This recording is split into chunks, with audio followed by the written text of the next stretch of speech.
அம்மா தொடுத்த அம்மா பூன்னு சொல்லி தண்டுமாரியம்மனின் பாதம் தொடுகிறேன். எனது தாய் தந்தையரை வணங்கி மிக அருமையான பட்டிமன்ற தலைப்பை தந்த ஐயா ரவீந்திரன் ஐயா அவர்களை வணங்கி எங்கள் இரு அறிஞர்களையும் வாழ்த்தி இங்கு அமர்ந்திருக்கும் பக்த கோடி பெருமக்கள் அனைவருக்கும் வாழ்த்துக்களும் வணக்கத்தையும் கூறி என்னுடைய தலைப்புகள் உழைக்கிறேன். ஐயா, நான் மகள் தான் சொல்ல வந்தேன். நீங்க வச்சிருக்க தலைப்பு இன்றைய சூழலில் நாட்டையும் வீட்டையும் முன்னேற்றி செல்பவர்கள் மகனா மகளா, ஆனா பெண்ணா, அவ்வளவுதான். இதுல மகள்ங்கிறதுக்கு இங்க இருக்க கூட்டமே பதில் சொல்லும். ஏன்னா இங்க இருக்கவங்க பூரா பெரும்பான்மையோர் மகள் தான். அதனால அதுக்கும் மேல பாத்தீங்கன்னா நம்ம தண்டுமாரியம்மா தாய் மகள் தான். ஆத்தாடி மாரியம்மா சோறு ஆக்கி வச்சே மாரியம்மா, ஆடாக்கு அரிசிய பாடாக்க வேண்டாம் நின்று கொண்டு போடியம்மா. அதாவது நாங்க அந்த தெய்வத்தை கூட மகளா நினைக்கிறோம். மாடியம்மா மா அப்படின்னு சொல்லிக்கிறோம். நிலமகள் பூமாதேவி வணங்குறோம். எப்படி? பெண் தேர், அவங்களும் பெண் தான். வான் மகள், வானு தேவதை, அக்னி தேவதை. அதை விட பார்த்தீங்கன்னா ஒவ்வொரு நதியும் கங்கை, யமுனை, சரஸ்வதி, கோதாவரின்னு சொல்லி ஒவ்வொன்றையும் பெண் தேவைக்கே வணங்குறோம். இது ஏதாவது நாட்டை கெடுக்குதுன்னு யாராவது சொல்ல முடியுமா? எல்லாமே வீட்டையும் நாட்டையும் காப்பாற்றுவோம்.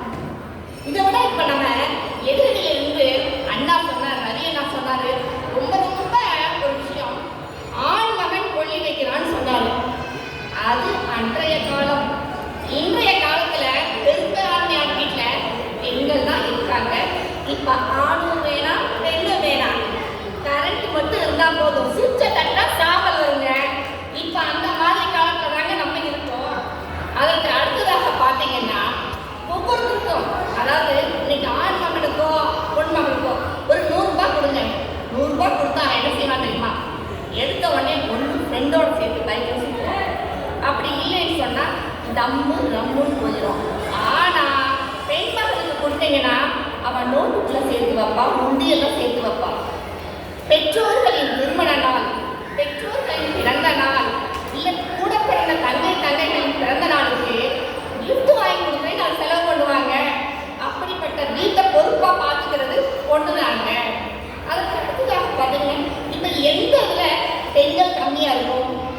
அரசியலாகட்டும், ஆன்மீகமாகட்டும், அதற்கு பிறகு ஆசிரியர் பணியாகட்டும், ஐடி ஃபீல்ட் ஆகட்டும், இன்னும் பார்த்தீங்கன்னா ராணுவத்திலும் நிறைய பெண்கள் தான் வேலை செய்யறாங்க. ஒவ்வொரு பணியிலையுமே நம்மளோட பெண்களோட கால் பதிக்காத இடமே இல்லை. இதுல ஒரு பெரிய ஒரு வருத்தப்படக்கூடிய விஷயம் என்னன்னு சொன்னா, அவங்க எத்தனை தடையை தாண்டி வர்றாங்கன்னு தெரியுமா? ஒரு பெண்ணு முன்னேறிக்கிட்டு வர்றான்னு சொன்னா அவளுக்கு முதல் போடுற தடையை என்னன்னு தெரியுமா? அவ என்ன பண்ணாலும் எப்படி முன்னேறினாலும் அவளை நடத்தையே சரி பண்ணி தப்பா பேசுறது தான் இந்த உலகம். ஃபர்ஸ்ட் உண்டு கட்ட அதை சொல்லிதான் போடும். அதையும் தாண்டி இத்தனை பெண்கள் வந்திருக்காங்கன்னு சொன்னா அதுவே பெரிய சாதனை. வீட்டையும் நாட்டையும் காப்பாற்றிக்கிட்டு இருக்கிறதுக்கு அந்த பெண் படுற பாடு இருக்கு பாருங்க, பெரிய பாடு. அதுலேயும் பார்த்தீங்கன்னா ஒரு காலத்துல, அதாவது பெண்கள் பூப்பெய்தல்னு சொல்லுவாங்க. பெரிய பிள்ளையா இருக்கு, மெச்சூர்டா இருக்கு, 15 வயசு இருந்துச்சு. இன்னைக்கு 3வது படிக்கிற பிள்ளை, 8 வயசு குழந்தைங்க எங்க போய் சொல்றது? அந்த குழந்தைக்கு என்ன தெரியும்? மண்டியீடு கட்டி விளையாடுற பிள்ளைய, மண்டியீடு கட்டி விளையாடுற பிள்ளைய இன்னைக்கு மனையில உட்கார வச்சு அழகு பார்க்கணுங்கிறது அவன். அந்த பெற்றோர்கள், அந்த தாய் என்ன செய்யறான்? அதையும் தாண்டி பிள்ளைய படிக்க வைக்கிறான். ஒவ்வொரு பொசிஷனுக்கா கூட்டு போய் சிகரத்தில் ஏற்றி வைக்கிறான். அப்ப வீட்டையும் நாட்டையும் காப்பாற்றுறது யாருங்க? இது யாரு? ஐயா நீங்களே சொல்லுங்க. இன்னைக்கு இருக்க காலகட்டத்துல வீட்டையும் நாட்டையும் காப்பாற்றுறது யாருயா? இந்த ஒரு பாட்டு பாத்துங்க. பெண்ணாக பிறந்தவர்கள் கண்ணுதற்கம் 2 முறை, பிறப்பில் ஒரு தூக்கம், இறப்பில் ஒரு தூக்கம், இப்போது விட்டு விட்டால் எப்போதும் தூக்கம்